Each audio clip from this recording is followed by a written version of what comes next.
జాతీయవాద జర్నలిజానికి అసలైన వేదిక నేషనలిస్ట్ హబ్ ని సబ్స్క్రైబ్ చేసుకోండి. నోటిఫికేషన్స్ కోసం బెల్ ఐకాన్ పై క్లిక్ చేయండి. నమస్తే, వెల్కమ్ టు నేషనలిస్ట్ హబ్. ఈ మధ్య కాలంలో మనము ఈ గ్లోబలైజేషన్ ప్రభావం వల్లనో లేకపోతే మోడర్న్ ఎడ్యుకేషన్ ప్రభావమో తెలియదు, కానీ నగరాల్లో ఎక్కువ మంది నివసించడం అనేది పెరుగుతోంది. అండ్ ఈ నగరంలో నివసిస్తున్న సగటు మామూలు వ్యక్తి చాలా వరకు డిసీజ్ ప్రోన్ అవుతున్నారు అనేది మెడికల్ ఎక్స్పర్ట్స్ చెప్తున్న మాట. నగరాల్లోనే కాదు, దేశవ్యాప్తంగా చాలామంది తెలియకుండానే ఈ రణగొణ ధ్వనుల మధ్య లేకపోతే ఈ ఒక రకంగా చెప్పాలంటే అసలు సమయమే లేకుండా, తీరిక లేకుండా పనిచేస్తున్న ఈ సందర్భంలో రకరకాల వ్యాధుల బారిన పడుతూ ఉన్నారు, కానీ వాళ్ళకు కూడా తెలియట్లేదు. అందులో ఒక అంశం ఏంటంటే, ప్రపంచంలోనే ఎక్కువ మంది డయాబెటిక్ పేషెంట్స్ ఉన్న దేశంగా భారతదేశాన్ని చెప్పాల్సిన పరిస్థితి వచ్చింది అనేది మెడికల్ ఎక్స్పర్ట్స్ ఆవేదన వ్యక్తం చేస్తున్నారు. అండ్ ఈ సందర్భంలో అసలు డయాబెటిక్ పేషెంట్ లేదా డయాబెటీస్ అనేది కానివ్వండి, బీపీలు లేకపోతే అనేక ఈ వ్యాధులు ఏవైతే ఉన్నాయో వీటిని అధిగమించగలుగుతామా? అండ్ దైనందిన జీవితంలో మన మోడ్రన్ లైఫ్కి తగ్గట్టుగా ఈరోజు ఉన్న ఆప్షన్స్ ఏంటి? మనల్ని మనం నిలబెట్టుకోవాలన్నా, ఈ వ్యాధుల బారిన పడకుండా ఉండాలంటే ఏం చేయాలి? అండ్ నిజానికి ఈరోజు భారత ప్రభుత్వం ఆయుష్ మంత్రిత్వ శాఖ ద్వారా అలోపతి, అదేవిధంగా ఆయుర్వేదము, మన సనాతన విజ్ఞానము, ఈ అంశాలన్నింటినీ ఏకతాటిపైకి తీసుకొచ్చి ఒక ఇంటిగ్రేటెడ్ మెడిసిన్కి సంబంధించి అనేక రకాలుగా ప్రచారం చేస్తూ ఉంది. దానివల్ల ఫలితాలు వస్తున్నాయా? అండ్ భారతదేశంలో ప్రస్తుతం మనం ఎదుర్కొంటున్న ముఖ్యమైన హెల్త్ ఇష్యూస్ ఏంటి, వీటికి ఉన్న పరిష్కార మార్గాలేంటి, ఈ అంశం గురించి నేను ఈరోజు డిస్కస్ చేయబోతున్నాను. ఈరోజు నేను ఇద్దరు అతిథుల్ని మీకు పరిచయం చేయబోతున్నాను. వారు ఎవరంటే, ఓజస్కా అనే ఒక ఇంటిగ్రేటివ్ హెల్త్ కంపెనీ ఇది. సో నిజానికి ఆయుర్వేదము, దీంట్లో ఉన్నటువంటి విజ్ఞానము అండ్ అలోపతికి సంబంధించినటువంటి సైంటిఫిక్ అంశాలు ఈ రెంటిని మేళవించి ఈరోజు భారతదేశంలో లేదా ప్రపంచవ్యాప్తంగా ఉన్న అనేక మందికి ఒక పరిష్కార మార్గాన్ని సూచిస్తున్నారు ఓజస్కా ద్వారా. ఈ Ojaska company director doctor Shravani Reddy nationalist hub స్టూడియోలో ఉన్నారు. అండ్ వారు మాత్రమే కదా, వారు అలోపతికి సంబంధించినటువంటి ఎక్స్పర్ట్ కూడా. అలోపతి వైద్యానికి సంబంధించి వారు అనేక రకాలుగా పనిచేస్తున్నటువంటి వ్యక్తి. అండ్ మరొక వైపు డాక్టర్ బిందు మేనన్ గారు నేషనలిస్ట్ హబ్ స్టూడియోలో ఉన్నారు. వారు ఆయుర్వేదానికి సంబంధించి నిపుణులు.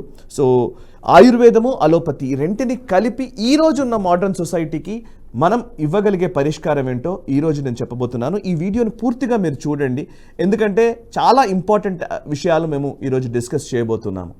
నమస్తే డాక్టర్ శ్రావణి రెడ్డి గారు అండ్ బిందు మేనన్ గారు, చర్చకు స్వాగతం. ముందుగా డాక్టర్ శ్రావణి గారు, సో బేసికల్లీ నేను ఇందాక ఇంట్రొడక్షన్లో చెప్పినట్టుగా డయాబెటీస్ లేకపోతే బీపీ లేకపోతే ఇలాంటి అనేక కొన్ని మినిమం థింగ్స్, ఇవన్నీ నిజానికి చెప్పాలంటే ప్రతి ఒక్కరికి ఏదైనా చిన్న ఎయిల్మెంట్, ఏదైనా ప్రాబ్లం వచ్చిందనంటే, లేదా 35-36 ఏళ్ల వయసు వచ్చిందనంటే, 35 దాటింది 40లోకి ఎంటర్ అవుతున్నారు అనగానే ఏ చిన్న ప్రాబ్లం వచ్చినా ఫస్ట్ బీపీ, షుగర్ టెస్ట్ చేసుకో అని చెప్తూ ఉంటారు. సో ఇది కేవలం వయసు వల్ల మాత్రమే కాదు, ఈ మధ్య కాలంలో చూస్తే చిన్నపిల్లలకు కూడా డయాబెటిక్ సిమ్టమ్స్ వచ్చి డయాబెటిక్ పేషెంట్స్గా మారిన సందర్భాలు కూడా కనబడుతున్నాయి. ఈ మధ్య అంటే మన డబ్బులు పెరిగాయి, ఒక రకంగా చెప్పాలంటే మన ఆపర్చునిటీస్ పెరిగాయి, కెరీర్ గ్రోత్ కనిపిస్తూ ఉంది స్పష్టంగా చెప్పాలంటే. దాంతోపాటు వ్యాధులు వస్తున్నాయి, దాంతోపాటు ఈ ఇల్నెస్ కూడా పెరుగుతోంది. ఎందుకు ఇలా జరుగుతోంది? ఈ లైఫ్ స్టైల్ వల్లనే ఈ సమస్య, లేకపోతే ఏమైనా ఇంకా ఇతరత్ర కారణాలు ఉన్నాయా? మంచి టాపిక్ని డిసైడ్ చేసి ఈరోజు మమ్మల్ని ఇన్వైట్ చేసినందుకు first of all Nationalist hub ప్రేక్షకులకి, మీకు సాయి గారికి నమస్తే. ఓజస్కాని ప్రజెంట్ చేయడం, మీరన్నట్లుగా అలోపతితో పాటు మన సనాతన వైద్య విధానాలు దేశంలో ఉన్న వాటిని ఒక తాటికి తీసుకొచ్చి ఎలాగా ఈ దీర్ఘకాలిక వ్యాధులకి మనం ఒక సొల్యూషన్ సూచించగలము అనే ప్రయాస ఏదైతే మేము పడుతున్నామో అది ఇవాళ మీ ప్రేక్షకులకి ప్రజెంట్ చేయడానికి నేను చాలా సంతోషిస్తున్నానండి. కమింగ్ టు యువర్ క్వశ్చన్, మీరు ఇందాక మొదట్లో ఇంటర్వ్యూ మొదలు పెడుతూ అన్నారు, నగరాల గురించి మొదలుపెట్టి మాట్లాడారు. ఇవాళ నగరాలు మాత్రమే కాదండి, మన పల్లెటూర్లు, రూరల్ ఏరియాస్లో చూసుకుంటే కూడా ఈ బాధలు ఏవైతే మనం వ్యాధుల గురించి మాట్లాడుతున్నామో అంతే ఎక్కువగా ఉన్నాయి. ఒకప్పుడు పోకడ ఏముండేది అంటే సిటీ లైఫ్కి అలవాటు పడ్డవాళ్ళు, లైఫ్ స్టైల్స్ మారిన వాళ్ళు, జంక్ ఫుడ్ తినే వాళ్ళకి మాత్రమే ఇలాంటివి వస్తాయేమో అని అనుకునేవాళ్ళం. కానీ ఇవాళ మన దేశ పరిస్థితి చూస్తే కనుక ఈక్వల్గా పల్లెటూర్లలోనూ గ్రామాల్లోనూ ఉండేవాళ్ళు కూడా ఇదే రకంగానే బాధలు పడుతున్నారు. దీనికి కారణం అండి మీరు చెప్పినట్లుగానే మన వృత్తి విధానాలు మారాయి, మన ఆహారపు అలవాట్లు మారాయి, మన జీవిత శైలులు మారాయి. మనం నిద్రపోయే సమయం దగ్గర నుంచి తీసుకుంటే మనం తీసుకునే ఆహారం వరకు కూడా ప్రతిదీ మారిపోయింది. ఉదయం నుంచి సాయంత్రం వరకు ఇలాగే కూర్చుని పనిచేసే రీతిగా మన వృత్తులు మారిపోయాయి. కాబట్టే లైఫ్ స్టైల్ డిజీజెస్ అంటామండి. అంటే మన జీవిత శైలి మారిన దాన్ని బట్టి వచ్చే వ్యాధులు అన్నమాట.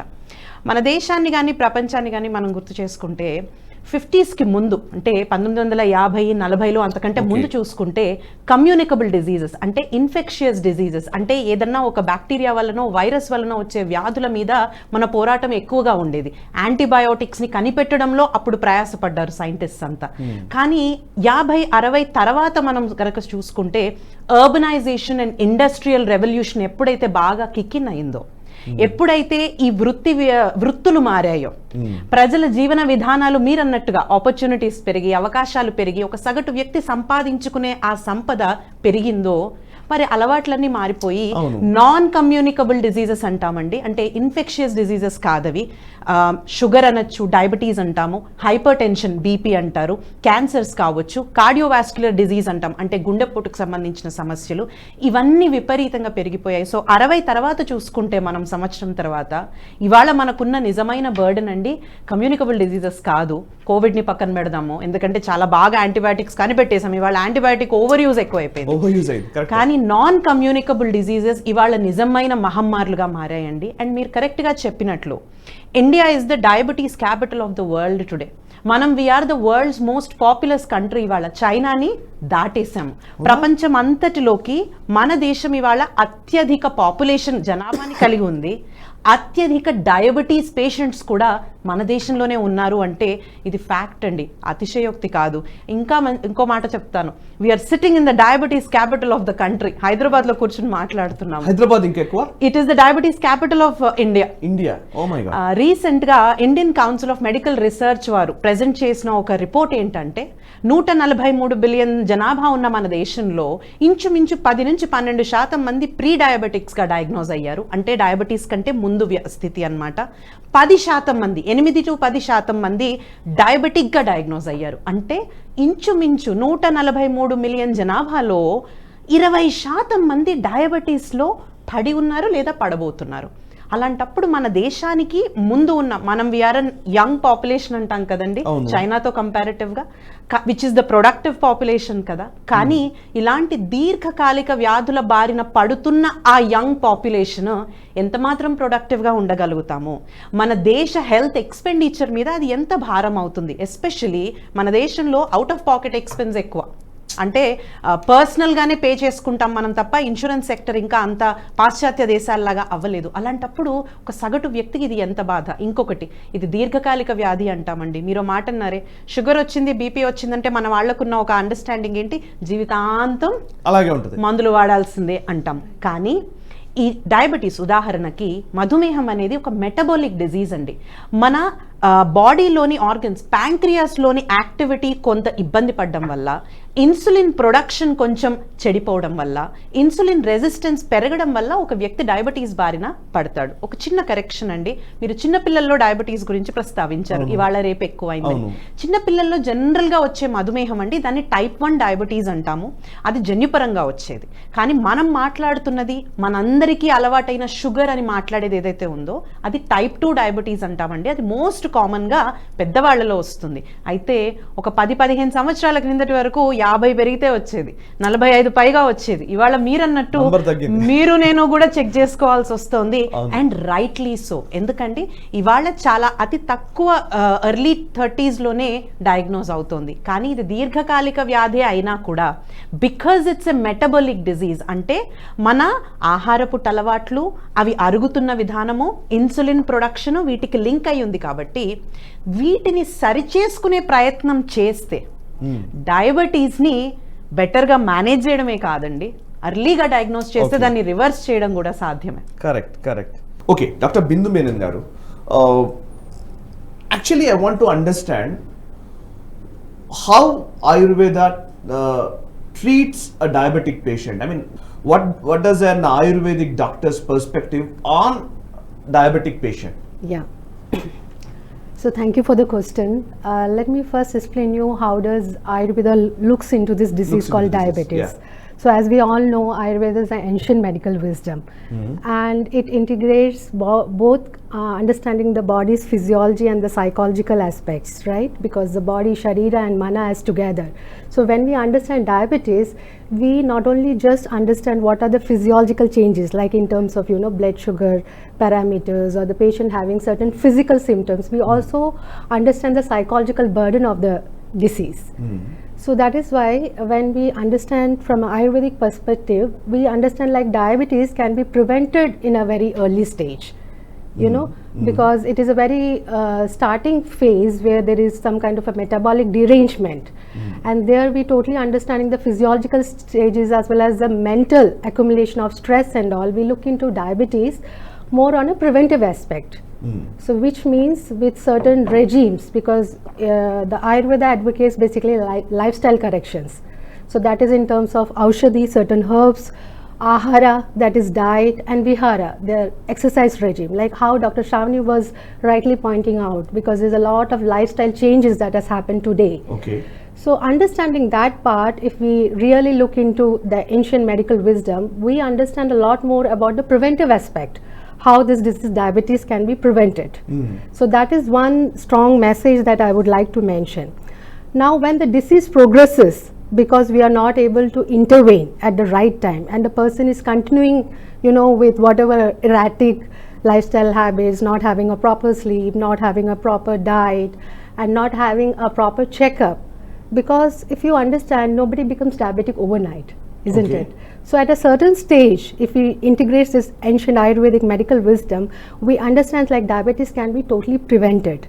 Or if it is an early onset diabetes, by correcting the lifestyle, that is again the 4 limbs, that is suitable herbs according to the body composition, according to having a deeper understanding about why this problem is appearing. Okay.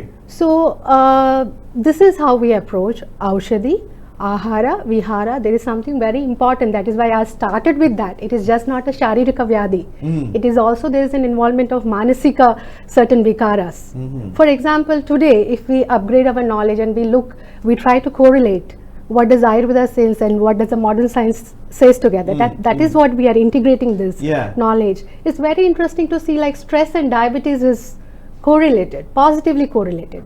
So the higher the stress, the higher the diabetes. I would like you to mention this also.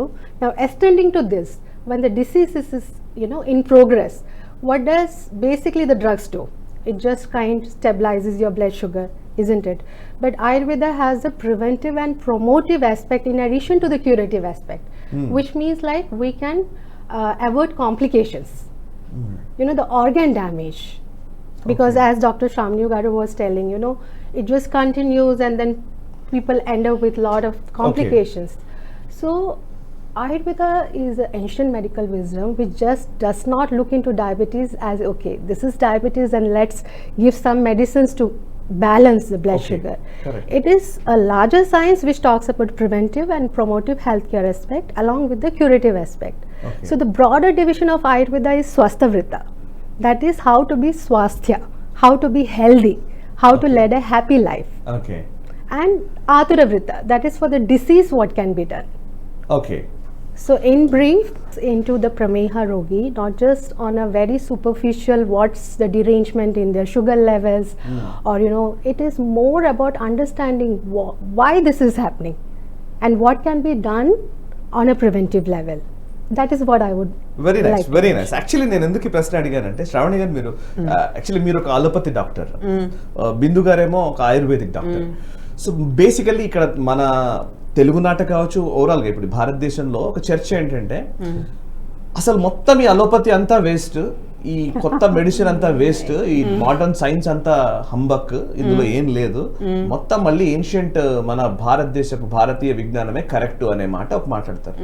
కొంతమంది ఏమో ఈ అభిప్రాయం ఉంటుంది, ఇంకొంతమందికి ఏమో అసలు భారతీయ ఆయుర్వేదం లేదు, హోమియో లేదు, అసలు ఈ మెడిసినే వేస్ట్ అనేది ఒక అలోపతిక్ డాక్టర్స్ చాలా మంది ఆర్గ్యూ చేస్తుంటారు. ఇదేంటంటే డాక్టర్స్ కి మధ్య ఒక పెద్ద డిబేట్ జరుగుతుంటది, మీడియా ఛానల్స్ దాన్ని నడిపిస్తూ ఉంటాయి. అవునండి. సో మీరేమో ఇంటిగ్రేటెడ్ మెడిసిన్ అంటున్నారు.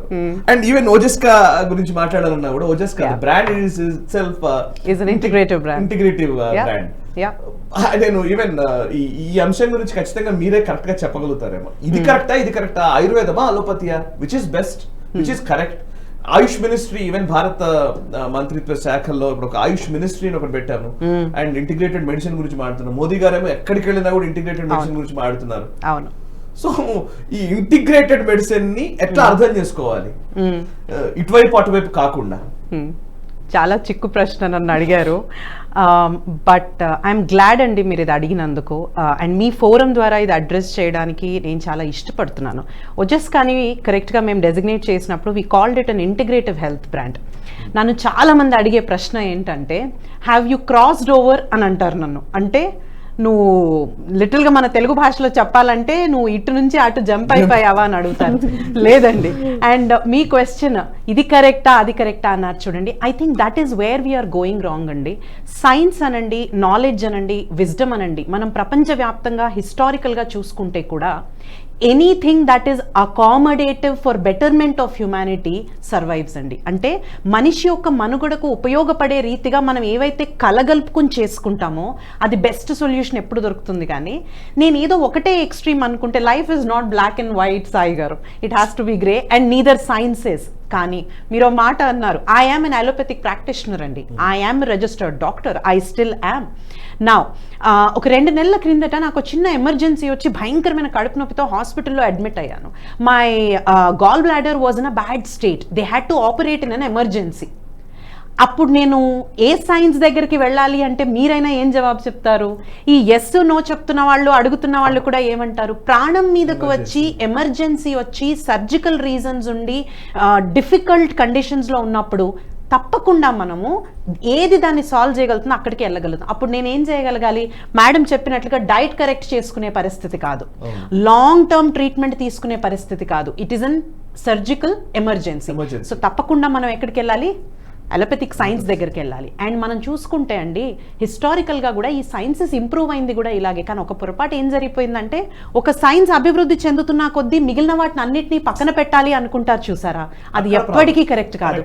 కానీ మనం తీసుకుంటున్న అప్రోచ్లో ఇంకా వేటి సహాయం తీసుకోవచ్చు. అందుకే మీరు ఆయుష్ మినిస్ట్రీ టాపిక్ అయితే మంచి పని చేశారు. మోదీ గారు లాస్ట్ 2 సెషన్స్ నుంచి కూడా ఆయుర్వేదాన్ని ప్రమోట్ చేశారు, మన దేశ తత్వాలన్నింటినీ ప్రమోట్ చేశారు. And I'm speaking at Nationalist hub channel also. మీరు మాట్లాడేదే భారతీయత గురించి. నా ఇంగ్లీష్ సైన్స్ నన్ను బ్రతికిస్తుంది, మిమ్మల్ని బ్రతికిస్తుంది. దట్ డజంట్ మీన్ మనకున్న సనాతన ధర్మంలోని విలువల్ని మనం విడిచిపెట్టుకునో పారద్రోసు చేయవలసిన అవసరమో లేదు. నాకు ఒక 8 ఏళ్ల పాప, ఎమర్జెన్సీ వస్తే అలోపతిక్ హాస్పిటల్కే తీసుకెళ్తాను, సెంటర్కే తీసుకెళ్తాను, వ్యాక్సినేషను చేయిస్తాను. కానీ తనకి ఇమ్యూనిటీ ఇంప్రూవ్ చేయాలనుకుంటే రోజు నేను ఎలాంటి ఆహారం పెట్టాలి, తనకి దీర్ఘకాలిక సమస్యలు రాకుండా చక్కగా పాప ఎదగాలి అంటే ఎలాంటి మెళకువలు తీసుకోవాలి అంటే తప్పకుండా మనం ఎవరి మాటలు వింటాం? ఇంట్లో అమ్మ మాట, అమ్మమ్మ మాట, ఏం తినాలి, అది పసుపు అనండి, అల్లం అనండి, వెల్లుల్లి అనండి, వింటామా లేదా? మన కషాయాలు మన అందరినీ బ్రతికించాయి. ఆయుర్వేదం అంతకంటే ఏం వేరే కాదు కదండి. సో మై ఆన్సర్ ఇస్, ఇదా అదా అని బ్రతకటం కాదండి. దేనికున్న విలువ దానికి ఉంది అని గుర్తించగలగాలి, వాటి స్థానాలు వాటికి ఇవ్వగలగాలి, ఇలా ఒక తాటి మీద కూర్చుని మాట్లాడగలగడానికి ముందుకు రాగలగాలి. దాంట్లో నిజమైన ఏమంటారండి ప్రోగ్రెస్ ఉంది. అది హెల్త్లో కానివ్వండి, ఎందులో అయినా. నంబర్ 1. రెండోది, ఎస్పెషలీ డయాబెటీస్ లాంటి వ్యాధులు, దీర్ఘకాలిక వ్యాధులు మాట్లాడినప్పుడు జీవితం అంతా నేను మందులు వేసుకోవాలా అంటే నీ మందులు తగ్గించవచ్చు. నీ ఆహారపు శైలి మార్చుకుంటే, జీవిత శైలి మార్చుకుంటే, ఆవిడ ఆవిడ చెప్పిన రీతిగా కొన్ని మెళకువలు మనం తీసుకుంటే ఈ మందులు మెల్లగా నేను తగ్గించుకోవచ్చు అని నాకు అర్థమైంది అనుకోండి, నేను అంగీకరించాను అనుకోండి, అలాంటప్పుడు తప్పకుండా నేను ఆ దారి వెతుక్కుంటాను. ప్రాబ్లం ఏంటంటే there is no common ground to speak అనమాట. ఇవాళ AYUSH ministry has been advised to build an integrative health policy at a central level. మన ఎయిమ్స్ వంటి ఉన్నతమైన హాస్పిటల్స్లో ఇవాళ ఇంటిగ్రేటివ్ హెల్త్ వింగ్స్ ఏర్పాటు చేయబడ్డాయి. అంటే ఆ పాలసీలో కూడా ఏం చేస్తున్నారు అంటే ఎక్కడెక్కడైతే ఆయుర్వేదానికి స్థానం ఉందో ట్రీట్మెంట్లో అక్కడక్కడ వాటిని ఇంక్లూడ్ చేయండి, కలుపుకుని పని చేయండి అని ఆ పాలసీ నిర్దేశన కూడా చేస్తుంది. నౌ దట్ డజంట్ మీన్ ఎవరి ప్లేస్లు వాళ్ళు వదులుకుంటారని కాదండి. ఎక్కడైతే వాటికి it's like fitting in to the puzzle కదా అండి. Every piece fits in to a puzzle. Probably for a disease like diabetes I fit a bigger puzzle ఏమో, they may fit a smaller puzzle emo, but it could be another disease where they fit a bigger puzzle emo, I fit a smaller puzzle piece emo. కానీ దాన్ని మనము ఒప్పుకోగలగాలి. The end of the day అండి. So Hippocratic oath అంటాం. మేమందరం medical కాలేజ్లో graduate అయ్యేటప్పుడు ఒక ఓత్ తీసుకోవాలి. దాంట్లో మొత్తానికి సారాంశం ఏంటో తెలుసా అండి, ఒక రోగికి నేను బాగు చేయకపోయినా పర్లేదు కానీ ఫస్ట్ థింగ్ ఏంటంటే హాని మాత్రం చేయకూడదు అని మేము తీసుకుంటాం. అలాంటప్పుడు నేను ఇచ్చే ట్రీట్మెంట్లో కొన్ని మెలకువలు కలుపుకుంటే తక్కువ హాని చేయగలుగుతాను అన్నప్పుడు నేను ఎందుకు దాన్ని అంగీకరించకూడదు? రోగి నాకు ప్రయారిటీ అయినప్పుడు మనం సైన్సెస్ని వాటి బ్యాలెన్సెస్ని వాటిని చూసుకుంటూ కూడా మనము చేయొచ్చు. సో ఎవరైతే అలోపతి వేస్ట్ లేకపోతే ఆయుర్వేదం waste, I don't want to start a controversy today. I want to say this అండి, you don't have to choose one, choose science.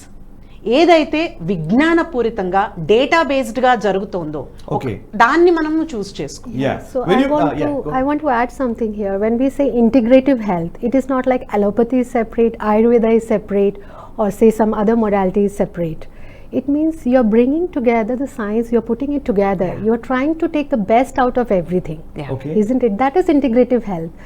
If you just divide these two words, integrative, this is the meaning. You just combine the best of everything. You put it together. What is health? It is just not physical, isn't it? It is also emotional, mental, social, isn't it? Not just the absence of disease.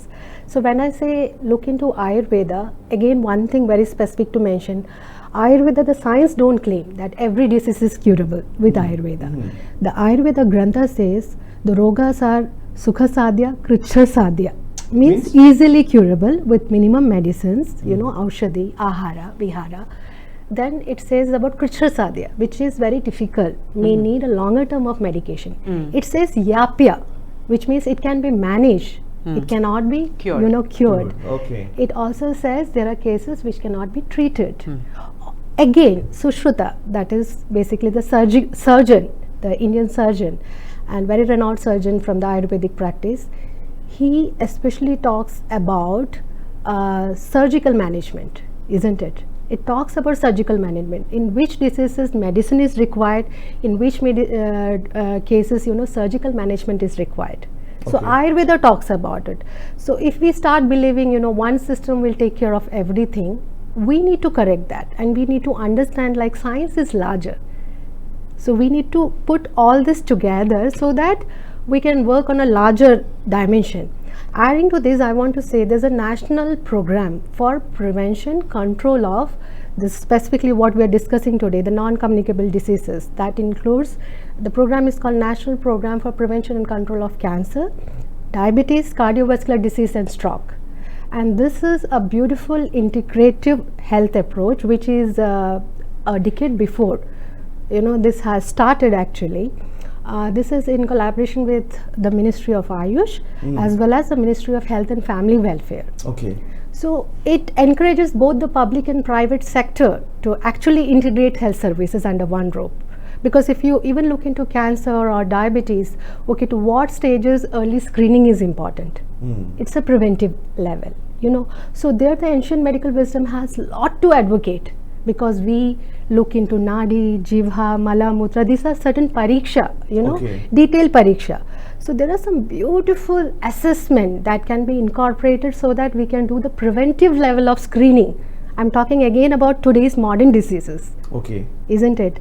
Ayurveda itself talks about why prameha, like let's look into diabetes. How does disease, diabetes onset? What are the etiopathogenesis? How does it, what are the early symptoms before it is even captured with your fasting blood sugar or Acha. HbA1c. Okay. So this is very interesting. So we should not miss out, collaborating this modern medicine along with the ancient medical wisdom. Okay wonderful actually this is really integrated discussion ఇది కూడా నిజాన్ని మాట్లాడితే. So నేను నా even Covid టైమ్స్లో చూసినట్లయితే మన అందరం చాలా వరకు ఈవెన్ ప్రేక్షకులు కావచ్చు అందరూ కూడా కషాయము తీసుకున్నాము, వ్యాక్సినేషన్ వేసుకున్నాము. సో రెండు చేసాం. అయితే ఇక్కడ నా క్వశ్చన్ ఏంటంటే, ఈవెన్ శ్రావణి గారైనా ఎవరైనా చెప్పొచ్చు, నా క్వశ్చన్ ఏంటంటే ఇప్పుడు మనం ఇంటిగ్రేటెడ్ మెడిసిన్ అని లేకపోతే ఆయుష్ మినిస్ట్రీ ద్వారా ఒక ప్రయత్నం అయితే జరుగుతోంది భారతదేశంలో ఈ మధ్య కాలంలోనే. ఇంతకు ముందు చూసినట్లయితే అన్ని పెద్ద పెద్ద కార్పొరేట్ హాస్పిటల్స్ మాత్రమే కనిపించేవి, లేదంటే మన ఊళ్ళో ఉండే ఆర్ఎంపీ డాక్టర్ దగ్గర నుంచి అంతా కూడా ఈ అలోపతిక్ ట్రీట్మెంట్ త్రూయే మనం వెళ్తూ వచ్చాం. యాంటీబయాటిక్స్ వాడడం కానీ ఏదైనా జ్వరం వచ్చినా ఇంకోటైనా. సో మొత్తానికి మీరు ఇందాక అన్నట్టుగా అసలు ఆ ఏన్షియంట్ విజ్డమ్ అంతా కూడా పక్కన పెట్టేశాం.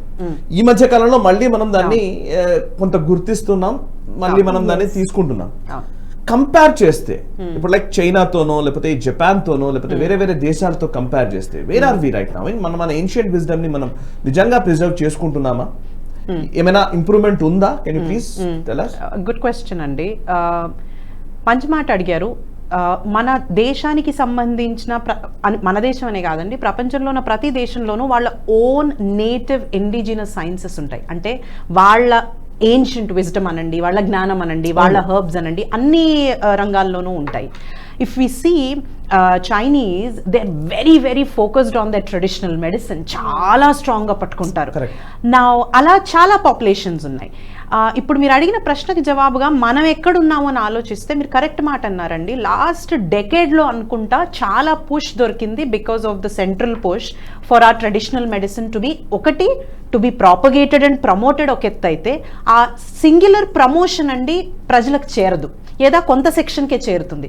కానీ when you integrate it with the main line of the modern medicine, it has a greater reach అండి. ఫర్ ఎగ్జాంపుల్, మన దేశంలోనే అత్యున్నతమైన ఇన్స్టిట్యూషన్స్, హెల్త్ ఇన్స్టిట్యూషన్స్ కానివ్వండి, like AIIMS and others, or research institutions కానివ్వండి, ఎప్పుడైతే అవి వీటిని ఇన్కార్పొరేట్ చేసుకుని కొలాబరేటివ్గా పనిచేస్తూ ముందుకెళ్తాయో అప్పుడు రీసెర్చ్ డేటా బయటకు వస్తుంది, అప్పుడు సైన్స్ మూవ్ ఫార్వర్డ్ అవుతుంది, అప్పుడు ప్రతి కామన్ మనిషికి కూడా అది అందుబాటులోకి వస్తుంది. ఐ థింక్ ఆ అటెంప్ట్ ఈ లాస్ట్ 10 yearsలో కొంత యాక్సిలరేట్ అయిందని నేను అనుకుంటాను. కానీ పొరుగింటి పుల్లకూర రుచి అన్నట్టు నేను చాలా సంతోషంగా అబ్జర్వ్ చేసిన ఒక విషయం ఏంటంటే, మన దగ్గర కంటే ఎక్కువగా ఈ ఆయుర్వేదానికి కానివ్వండి, యోగాకి కానివ్వండి, వెస్ట్లో ఎంత ఇంపార్టెన్స్ ఇచ్చి ఎంత దాని బెనిఫిట్స్ వాళ్ళు పొందుకుంటున్నారంటే చూస్తే ముచ్చటేస్తుంది. మీరు వెళ్తే you will not know if you are in India or anywhere. But the beauty is అండి, I think we're going forward. మనం మంచి మాట్లాడుకోవాలి, చాలా పాజిటివ్ డైరెక్షన్లో వెళ్తున్నాము. అన్నిటికంటే ఇంపార్టెంట్ పాలసీ ఫార్మేషన్ అండి. అది సెంట్రల్ లెవెల్లో స్టార్ట్ అయింది. దాంతో ఏమవుతుందంటే, మాలాంటి ప్రొవైడర్స్ ఏమన్నా ఈ సర్వీసెస్ని తీసుకొచ్చి ప్రజలకు అందించాలనుకున్నప్పుడు పాలసీస్కి లేకపోతే సిస్టమ్ని మనం మార్చకపోతే కష్టం. కాబట్టి now that integrative policy is being drafted. మేమందరం కూడా అదే హోప్తో ఉన్నాము. ఒక చిన్న క్వశ్చన్ ఉంది. యాక్చువల్లీ ఇప్పుడు నేను ఈ ఎగ్జాంపుల్ తీసుకుంటున్నాను, please correct me if I'm wrong. ఎందుకంటే మిగతా మొన్న కోవిడ్ టైంలోనే మనం చూస్తే ఆనందయ్య మెడిసిన్ గురించి చాలా చర్చ జరిగింది ఇక్కడే మన తెలుగు రాష్ట్రాల్లో. ఆనందయ్యనే కాదు, చాలా మంది, ఈవెన్ యోగా గురు రామ్దేవ్ బాబా ఇచ్చినటువంటి మెడిసిన్ కానీ దాన్ని ఇమ్యూనిటీ బూస్టర్ అని అన్నాం మనం. నిజానికి అది మెడికేషన్ కింద దాన్ని తీసుకోలేము. అంటే ఇక్కడ నా పాయింట్ ఏంటంటే, స్టాండర్డ్స్ ఉన్నాయి కదా కొన్ని, ఇప్పుడు లాబొరేటరీ స్టాండర్డ్స్ దాన్ని ఏమంటారు కదా మీరు, మెడికల్ స్టాండర్డ్స్ ప్రకారము ఆ మెడికల్ స్టాండర్డ్స్ కి ఆయుర్వేదం కానివ్వండి లేకపోతే మనం అనుకుంటున్న ఏన్షియంట్ విజ్ఞానము నిలబడుతుందా? ఎందుకంటే దానికి ఒక మోడల్ ఉండాలి కదా. బేసికల్లీ అలోపతిక్ మోడల్ ఒకటి ఉంది, ట్రయల్స్ చేయడము, రకరకాల యానిమల్స్ మీద ట్రయల్ చేస్తాము, తర్వాత వ్యాక్సినేషన్ ప్రాసెస్ ఉంది. ఆ ట్రయల్స్ ని మనం అధిగమిస్తే సక్సెస్ అయినట్టు అది బయటకు వస్తుంది మెడిసిన్ రూపంలో. బట్ వేరేస్ ఆయుర్వేదానికి అట్లాంటివి లేవు కదా. సో మనం ఈ స్టాండర్డ్స్ ప్రకారం ఆయుర్వేదాన్ని మనము అంచనా వేయడం కూడా కరెక్ట్ కాదు. ఈ రెంట్కి మధ్య ఏమైనా వర్క్ జరుగుతోందా? I mean please show some. I'll add something before Dr. Bindu wants to speak. మీరన్న మాట టు బిగిన్ విత్ కరెక్ట్ అండి. అది అలోపతియా ఆయుర్వేదం అని కాదు. Wherever there is a standard set format of collecting data, patient data, running a trial on it, then collating that data, దాన్ని analyse చేసి ఒక రిపోర్ట్ ప్రెజెంట్ చేసి, అలాగే మనం ఇన్ని సంవత్సరాలుగా అలోపతిలో ఫార్మస్యూటికల్ కంపెనీస్ కావచ్చు, అదర్స్ కావచ్చు చేస్తున్న దాన్ని బట్టి మనం పసిపిడ్డలకు కూడా ఒక వ్యాక్సిన్ ఇవ్వగలుగుతున్నాం అంటే ఏ నమ్మకంతో ఇవ్వగలుగుతున్నాం? FDA అప్రూవ్ ఎందుకు చేస్తోంది అంటే because of the data being presented. So anything that is based on science and backed by data will be accepted అండి. సో ఒక challenge which doctor Bindu will also talk about, I think అంటే నేను I let her talk, కానీ ఒక challenge I think నేను కూడా observe చేసింది when we are building, మనకు కూడా ప్రోడక్ట్స్ వర్టికల్ ఉందండి, మేము కూడా సొంతంగా కొన్ని ప్రోడక్ట్స్ ఫార్ములేట్ చేస్తున్నాం, ఒజెస్కాలో చేస్తున్నాం, అందులో కూడా ఇమ్యూనోమాడ్యులేటర్స్ ఉన్నాయి, ఇమ్యూనిటీ బిల్డింగ్ థింగ్స్ ఉన్నాయి, మేము రీసెర్చ్ చేస్తున్నాము. There is an other health tech product, ఒక VR based virtual reality based ఒక ప్రోడక్ట్ కూడా మేము ట్రయల్ రన్ చేస్తున్నాం. ఈ ప్రాసెస్ గుండా వెళ్తున్నప్పుడు ఒక ఛాలెంజ్ నేను కూడా యాజ్ అ డైరెక్టర్ అబ్జర్వ్ చేసింది ఏంటి అంటే, ఎక్కడెక్కడైతే మనం అలాంటి ప్రాపర్ ఫార్ములేటెడ్ రీసెర్చ్ రన్ చేయలేమో, దాన్ని నేనే యాక్సెప్ట్ చేయలేనప్పుడు ఆ డేటా తీసుకుని మనం ఇంకొకరిని అప్రూవల్కి కూడా వెళ్ళలేము. కానీ there is a way Ayurvedic drugs can also be put into trials అండి, but there is another bigger concept here. కొన్ని మ్యాక్రో ఎకనామికల్ ఫ్యాక్టర్స్ కూడా మనం మాట్లాడుకోవాలి, which comes into a lot of ఏమంటారండి, అది పాలసీ కావచ్చు, గవర్నమెంట్ కావచ్చు. ఎందుకంటే రీసెర్చ్ అనేది ఇట్ ఈస్ వెరీ ఎక్స్పెన్సివ్ అండి. అండ్ మనందరికీ తెలుసు హిస్టారికల్గా wherever that investment in to research has been put, రెండు కారణాలకు మాత్రమే పెట్టబడింది. ఒకటి, if it is a grave danger to the society which is imminent, అంటే కోవిడ్ వంటిది. కోవిడ్లో చూడండి, ఒక 6 నెలల ఫస్ట్ వ్యాక్సిన్ వచ్చేసింది, అంత ఇన్వెస్ట్మెంట్ ఎలా పెట్టగలిగారు? బికాస్ అది మనం ఇమీడియట్గా పెట్టకపోతే మనిషి మనుగడ ఏమైపోతుందో కాబట్టి every government pooled in, every company pooled in. రెండో కారణం, రీసెర్చ్కి అంత ఇన్వెస్ట్మెంట్ ఎప్పుడు వెళ్తుందండి? when there is a pharmaceutical company or an organization which sees a great market value in it for that drug, okay, right? అలాంటప్పుడు ఆ investments పెట్టగలగడం అనేది కూడా ఒక question. So there was a big battle when Dr. Varaprasad Reddy garu tried to bring that hepatitis B vaccine. Okay, it was a battle, you know, I mean, with the government. So even for the pharma company, it was a battle. Even today, for an Ayurvedic research and development activities, whatever it may be, whatever the medical terminology it is, so it will be definitely a big battle.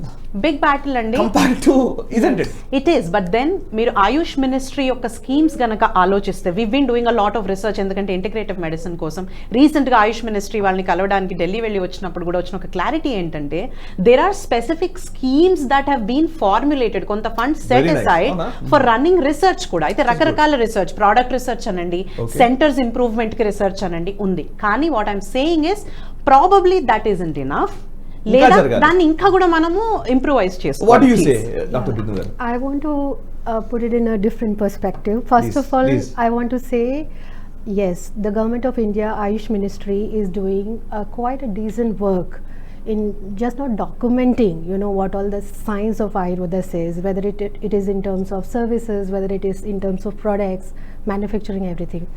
There are GMP certifications which are given for traditional Ayurvedic formulations. And let me first answer to this, like, you know, it works in a different way. For example, these are time-tested formulations, because our Materia Medica has a specific polyherbal formulation which prescribes this is the indication of this product. Let it be diabetes, arthritis, you know, any of the disease. The Materia Medica, that is a drug formulatory, you know, that gives a clear indication of the drug, and the drug processing, purification, everything, it is done as per the standardized protocols. Okay. And there is governing bodies like GMP, ISO certification and all that, which actually do this checking about the clinical trials and time tested formulations. So you can actually check how good the product is. So there are methods, but I think we need to do a better work. That is one thing. Now, second thing that I want to mention here is, generally in allopathy, how is it? You do a clinical trials, you establish that, then the drug comes in the market. Now, Ayurveda, because these are the ancient medical wisdom, and it actually prescribes very much in detail about everything.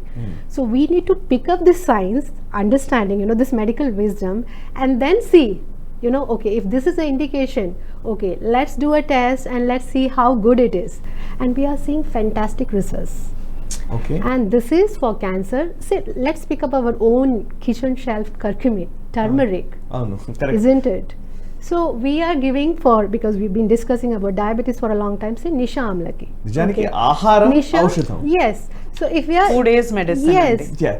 isn't it? So when we check this, we are now knowing. So we are just seeing these are amazing results. These are antiseptic, these are anti-inflammatory, and any disease, we've been talking about diabetes, cancer, and all that.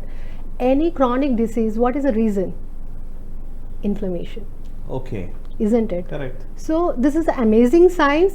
So instead of testing and doing, it is like, okay, we've been practicing this, let's see, let's just do a trial and see how it is helping patients. So today I'll just tell you what we are doing in our standardized protocols at Ojaska. As we know from the science of Ayurveda, like this disease Prameha Roga, it can be prevented, it can be reversed to a certain conditions, or we can manage it better to avoid the complications. Very Right. nice. So what we do here is bringing all this, we've been discussing integrative approach and all that. We have standardized protocols set in.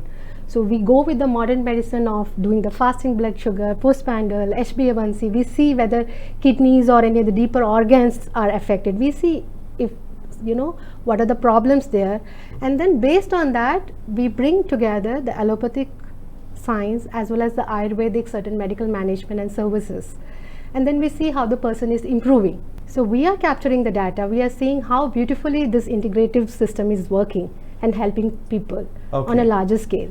So we are definitely doing this following our own standardized protocol. That is Very why nice. these are 3 programs: Very prevention, nice. reversal, and management. And to Okay. Add one last point Sai గారు, రీసెర్చ్లో ఉన్న ప్రశ్న ఏదైతే మనం అనుకున్నామో, enough research జరగక మనం దీన్ని గట్టిగా నమ్మలేకపోతున్నాము అని, ఒజెస్కాలో మేం చేస్తున్న ప్రయత్నం ఇదే ఏంటి అంటే, all this data that we are doing is collecting based on the integrative medical protocols that we are doing, right? Yeah. అలాంటప్పుడు ఇది రీసెర్చ్ జరగలేదు అనేది ఒక ఎత్తు అయితే, మా పేషెంట్ల దగ్గర, మా దగ్గరికి వస్తున్న వాళ్ళ దగ్గర కలెక్ట్ చేస్తున్న డేటాతో మేము బిల్డ్ చేసుకుంటున్న రీసెర్చ్ రెఫర్మేటరీ ఏదైతే ఉందో, దీన్ని యూస్ చేసుకుని we intent to draw out the reports and present tomorrow, so that this is possible అని చెప్పడానికి, మనం ఏదైతే రీసెర్చ్ లేదు అనుకుంటున్నామో, మనం మన దగ్గర నుంచి కూడా డేటాతో రీసెర్చ్ని డ్రా అవుట్ చేస్తాం. మేము చేస్తుంది చెప్పాలి అంటే, it's a design lab that we are running, where in every patient is a mountain of data information for us, that how this integrative approach is working in them. So hopefully next time మీ దగ్గరికి మాట్లాడడానికి వచ్చినప్పుడు మనం ఆ research గురించి discuss చేయొచ్చు. Definitely. Do you have any specific message or an appeal to the government or normal people? Government specifically, because nationalist hub ప్లాట్ఫామ్లో కూర్చుని గవర్నమెంట్కి ఏదో ఒకటి అడ్రస్ చేయకపోతే అర్థం ఉండదు, through you at least. One is, we are very very appreciative of the fact how government is pushing this integrative policy. మేము చాలా సంతోషపడుతున్నాము. మా లాంటి ఇంటిగ్రేటివ్ ప్రొవైడర్స్కి చాలా సపోర్ట్ దొరుకుతుంది ఇంకా సర్వీసెస్ ముందుకు తీసుకెళ్ళడానికి. కానీ ఇంకా కూడా ప్రాసెస్ని ఈజ్ చేయడము, సెంటర్ టు స్టేట్ ఇది ఎగ్జిక్యూట్ అవ్వడంలో ఇలాంటి ప్రొవైడర్స్ ఎవరైనా ఉంటే, ఎందుకంటే చాలా తక్కువ మంది ఉంటారు integrative providers. First of all ఇలా పబ్లిక్ ప్లాట్ఫామ్లో కూర్చొని మాట్లాడే వాళ్ళే తక్కువ. బట్ ఇలాంటి దాన్ని బేస్ చేసుకుని మేము రన్ చేస్తున్నప్పుడు, అలాంటి పాలసీ మాకు ఎగ్జిక్యూషన్కి ఈజ్ పెరిగిందనుకోండి, ఎక్కువ మంది పేషెంట్స్కి మేము ఉపయోగకరంగా వ్యవహరించగలుగుతాం అన్నది ఒకటి. ప్రజలకి నేను చేసే విజ్ఞప్తి ఒకటే అండి, ఇన్ఫెక్షియస్ డిజీజెస్ గురించి నేను మాట్లాడలేదు, కానీ chronic life style diseases like diabetes, obesity, hyper tension, BP వంటి వాటి గురించి మనం మాట్లాడుకుంటే ఒక్క మాట గుర్తుపెట్టుకోండి, ఇవి దీర్ఘకాలిక వ్యాధులు అవుతాయి అన్నమాట వాస్తవం, కానీ అవ్వకుండా ఆపగలగడం సాధ్యమా అంటే తప్పకుండా సాధ్యమే. Okay, very nice. తప్పకుండా సాధ్యం. ఓన్లీ థింగ్ ఈజ్ మనం గుర్తించాలి అంతే. మనం కొంచెం మార్చుకునే ప్రయత్నం చేయాలి. ఇలాంటి ఎక్స్పర్ట్స్ దగ్గరికి వెళ్ళాలి. Thank you very much doctor Shravani Reddy garu and Bindu Menon garu. Thank you very much. So చూసారు కదా, ఇది నేను యాక్చువల్లీ ఈరోజు ఈ డిస్కషన్ పెట్టడానికి చాలా స్పెసిఫిక్ రీజన్ ఉంది. అదేంటంటే, అందరూ పొలిటికల్ హడావిడిలో ఉన్నారు, మొత్తం తెలంగాణ రాజకీయాల చుట్టూతోనే అంతా తిరుగుతోంది. బట్ కరెక్టే, కానీ నిజానికి మనం కొన్ని అంశాల గురించి మాట్లాడడం మానేసాము. లేదంటే ప్రాణాల మీదకి వస్తే కానీ, లేదా మనకు ఏదో ఇక కష్టమైన పరిస్థితి వస్తే కానీ మనం దాని గురించి ఆలోచించడం మానేసాం. బట్ ఇందాక డాక్టర్ శ్రావణి గారు చెప్పినట్టుగా చిన్న చిన్న చర్యలతోటి, లేదా చిన్న చిన్న మార్పులతోటి, మన ఆహారపు అలవాట్లలో కావచ్చు, మన దైనందిన జీవితంలో వచ్చే మార్పులతోటి మన ఆరోగ్యాన్ని మనం కాపాడుకోవచ్చు, పెద్ద పెద్ద వ్యాధుల బారిన పడకుండా మనల్ని మనం కాపాడుకోవచ్చు. కానీ ఆ చిన్న పనులు మనం చేయము, పెద్ద వాటి గురించి మాత్రమే వెంటనే ఏదో ఎమర్జెన్సీ సిచ్యువేషన్ వరకు మనం ఆగుతూ ఉంటాం. అలాంటి చేయకండి. అండ్ ఇక్కడ ఇద్దరిని, నేను ఒక ఆయుర్వేదిక్ డాక్టర్ని, ఒక అలోపతి ఎక్స్పర్ట్ని, ఇద్దరిని ఎందుకు కూర్చునబెట్టాము అని అంటే కనుక ఈరోజు భారతదేశంలో ఒక అద్భుతమైన ప్రయత్నం జరుగుతోంది. మన భారతీయ సనాతన విజ్ఞానాన్ని అండ్ ఆధునిక విజ్ఞానాన్ని రెండింటినీ కలిపి భారత ప్రజల ఆరోగ్యాన్ని మెరుగుపరిచే ఒక ప్రయత్నం జరుగుతోంది. ఈ ప్రయత్నం గురించి అట్లీస్ట్ తెలుసుకుందాం, 10 మందికి తెలియజేద్దాం. అండ్ మనకెవరైనా ఇలాంటి సమస్యల బారిన పడ్డట్టుగా మన చుట్టుపక్కల వాళ్ళు ఎవరైనా ఉంటే వాళ్ళని ఇలాంటి ఎక్స్పర్ట్స్ దగ్గరికి తీసుకొద్దాం. సో ఓజస్కా అట్లాంటి ప్రయత్నం చేస్తోంది.